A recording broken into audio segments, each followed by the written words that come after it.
vois, cher enfant, la paix est un des fruits de l'Esprit Saint. On a vu pour l'instant la charité, apprendre à aimer l'autre. On a vu pour l'instant la joie du ressuscité. Et la paix est le troisième fruit de l'Esprit Saint. Dans notre désir, dans nos prières, souvent on va prier pour la paix dans le monde. C'est une belle intention de prière, mais il est important pour nous de saisir une chose, c'est que la paix, elle doit d'abord être vécue, si tu veux, dans ton cœur.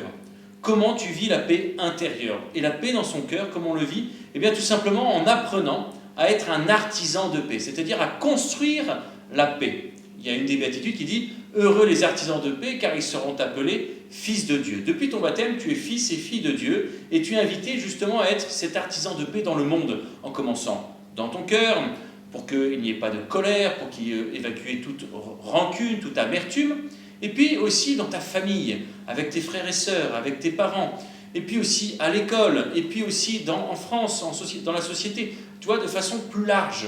Mais la première chose, c'est de mettre la paix là où on est, là où on vit, et pas forcément à l'autre bout du monde, mais d'abord là où on vit. Alors, ce que je te propose tout simplement, c'est que cette paix, qui est un des fruits de l'Esprit Saint, eh bien, tu puisses la vivre tout particulièrement aujourd'hui, en essayant d'évacuer la colère, en essayant d'évacuer les caprices, pour justement vivre à la fois la charité, et à la fois aussi, eh bien, la joie du ressuscité et la paix du Christ, cette paix que nous recevons chaque dimanche à la messe. On fait la paix? On fait la paix.